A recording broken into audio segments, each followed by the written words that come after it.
بسم اللہ الرحمن الرحیم۔ السلام علیکم ورحمۃ اللہ وبرکاتہ۔ ناظرین، آج کی ویڈیو میں ہم بات کریں گے واقعی اصحاب فیل کے بارے میں۔ ابرہہ نامی شخص کون تھا اور اس بدبخت نے کیوں قسم کھائی تھی کہ کعبۃ اللہ کو شہید کر دوں گا؟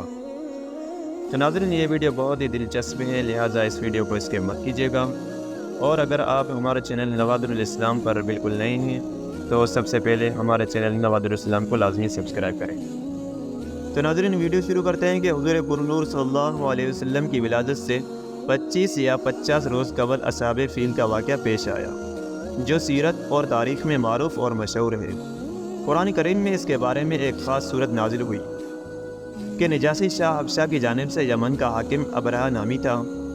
جب اس نے یہ دیکھا کہ تمام عرب کے لوگ حج بیت اللہ کے لیے مکہ مکرمہ جاتے ہیں اور خانہ کعبہ کا طواف کرتے ہیں، تو اس نے یہ چاہا کہ عیسائی مذہب کے نام پر ایک عالیشان عمارت بناؤں جو نہایت مکلف اور مرصع ہو، تاکہ عرب کے لوگ سادہ کعبہ کو چھوڑ کر اس مصنوعی پرتکلف کعبہ کا طواف کرنے لگے۔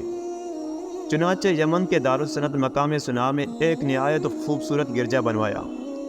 عرب میں جب یہ خبر مشہور ہوئی تو قبیلہ کنانہ کا کوئی آدمی وہاں آیا اور پاخانہ کر کے بھاگ گیا۔ یہ ابن عباس سے منقول ہے، اور بعض کہتے ہیں کہ عرب کے نوجوانوں نے اس کے قرب و جوار میں آگ جلائی ہوئی تھی۔ ہوا اسے اڑا کر اس گرجے میں لگ گئی اور گرجا جل کر خاک ہو گیا۔ ابرہہ نے غصے میں آ کر قسم کھائی کہ خانہ کعبہ کو منہدم اور مسمار کر کے سانس لوں گا۔ اسی ارادے سے مکہ پر فوج کشی کی۔ راستے میں جس عرب کے قبیلے نے مزاحمت کی اس کو تہہ کیا، یہاں تک کہ مکہ مکرمہ پہنچا، اور اس لشکر میں ہاتھی بھی ہمراہ لائی تھی۔ اطراف مکہ میں اہل مکہ کے مویشی چر رہے تھے۔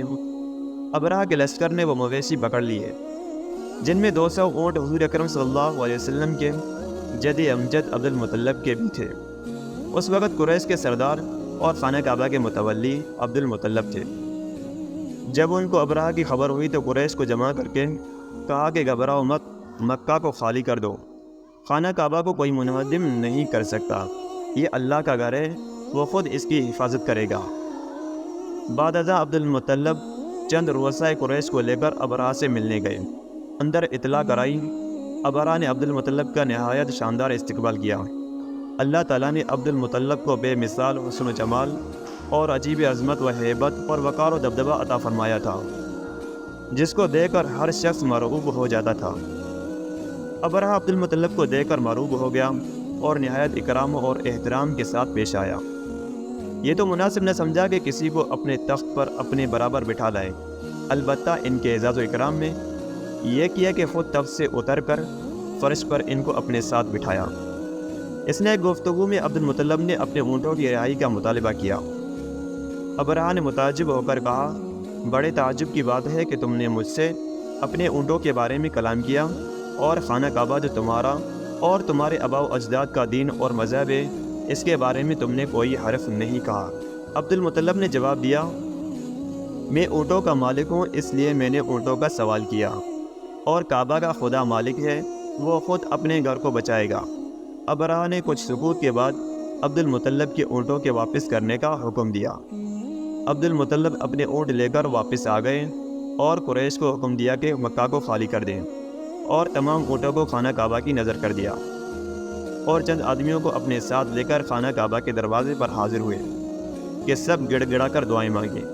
عبد المطلب دعا سے فارغ ہو کر اپنے ساتھیوں کے ساتھ پہاڑ پر چڑھ گئے، اور ابرہہ اپنا لشکر لے کر خانہ کعبہ کے گرانے کے لیے بڑھا۔ یکا یک بحکم خداوندی چھوٹے چھوٹے پرندوں کے غول نظر آنے لگے۔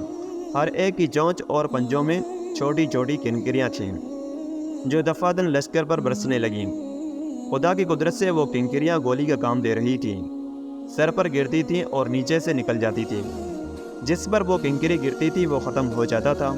غرض یہ کہ اس طرح ابرہہ کا لشکر تباہ و برباد ہو گیا۔ ابرہہ کے بدن پر چیچک کے دانے نمودار ہوئے، جس سے اس کا تمام بدن سڑ گیا اور بدن سے پیپ اور لہو بہنے لگا۔ یکے بعد دیگر ایک ایک عضو اس کا کٹ کٹ کر گر جاتا تھا۔ بالآخر اس کا سینہ پھٹ پڑا اور دل باہر نکل آیا، اور اس کا دم آخری ہوا۔ جب سب مر گئے تو اللہ تعالیٰ نے ایک سیلاب بھیجا جو سب کو بہا کر لے گیا۔